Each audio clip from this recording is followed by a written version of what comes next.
ಭಾರತವನ್ನ ಆತ್ಮನಿರ್ಭರ ರಾಷ್ಟ್ರವನ್ನಾಗಿಸುವಂತಹ ದಿಶೆಯಲ್ಲಿ ಇದೀಗ ಕರ್ನಾಟಕದಂತಹ ಸ್ವಾವಲಂಬಿ ರಾಜ್ಯಗಳ ಪಾತ್ರ ಅತ್ಯಂತ ಮಹತ್ವವಾಗಿದೆ. ಇನ್ನೇನು ಕೃಷಿಯಿಂದ ಕೈಗಾರಿಕೆಯವರೆಗೂ ಕೂಡ ಹಾಗೂ ಏನು ಆಧುನಿಕ ತಂತ್ರಜ್ಞಾನದ ಬಳಕೆಯಲ್ಲಿದೆ. ನಮ್ಮ ರಾಜ್ಯ ಕೂಡ ಮುಂಚೂಣಿಯಲ್ಲಿದೆ.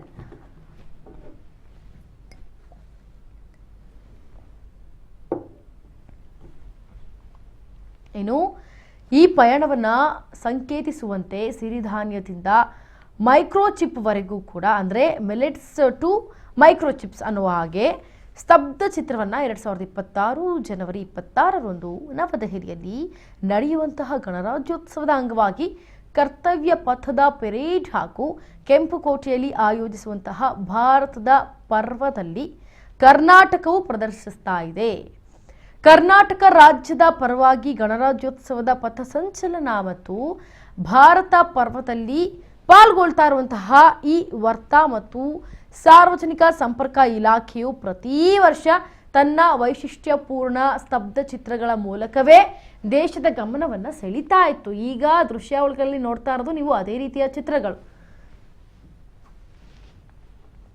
ವರ್ಷದಿಂದ ವರ್ಷಕ್ಕೆ ಹೊಸ ಮೈಲಿಗಲ್ಲುಗಳನ್ನು ಸ್ಥಾಪಿಸುತ್ತಲೇ ಸಾಗ್ತಾ ಇದೆ.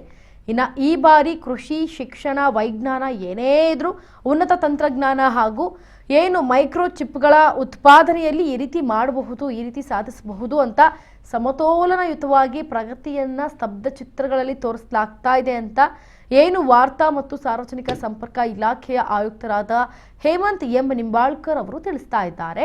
ದೃಶ್ಯಾವಳಿಗಳಲ್ಲಿ ಗಮನಿಸ್ತಾ ಇದ್ದಾರೆ ಯಾವ ರೀತಿಯಾಗಿ ಸಿರಿಧಾನ್ಯಗಳು ಜೊತೆಗೆ ಆ ಒಂದು ಚಿಪ್ ಕೂಡ ಯಾವ ರೀತಿಯಾಗಿ ಆಗತ್ತೆ ಅದರಲ್ಲಿ ಇಕ್ಕಿರ್ತಾರೆ ಅನ್ನೋದನ್ನ. ಇನ್ನು ಸಿರಿಧಾನ್ಯಗಳ ಉತ್ಪಾದನೆ ಮತ್ತು ಪೌಷ್ಟಿಕ ಆಹಾರದ ಬಳಕೆಯನ್ನ ಯಾವ ರೀತಿ ಬಳಸ್ಕೊಳ್ಬೇಕು, ಅದನ್ನು ಉತ್ತೇಜಿಸುವಲ್ಲಿ ಕರ್ನಾಟಕವು ಯಾವ ರೀತಿ ದೇಶದ ಪ್ರಮುಖ ರಾಜ್ಯಗಳಲ್ಲಿ ಒಂದಾಗುತ್ತೆ.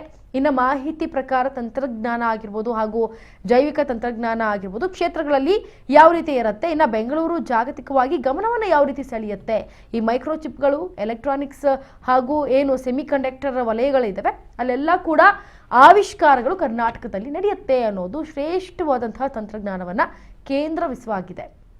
ಕೇಂದ್ರೀಕರಿಸಲಾಗಿದೆ.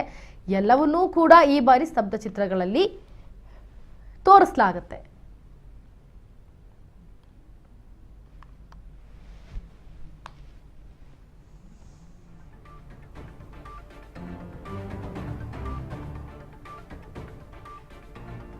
ಸಿರಿಧಾನ್ಯದಿಂದ ಮೈಕ್ರೋಚಿಪ್ ವರೆಗೆ ಇದೀಗ ಪ್ರದರ್ಶನವನ್ನು ಮಾಡೋದಕ್ಕೆ ಗಣರಾಜ್ಯೋತ್ಸವ ಪ್ರಯುಕ್ತವಾಗಿ ದೆಹಲಿಯಲ್ಲಿ ಕರ್ತವ್ಯ ಪಥನವನ್ನು ಮಾಡೋದಕ್ಕೆ ಮುಂದಾಗ್ತಾ ಇದೆ.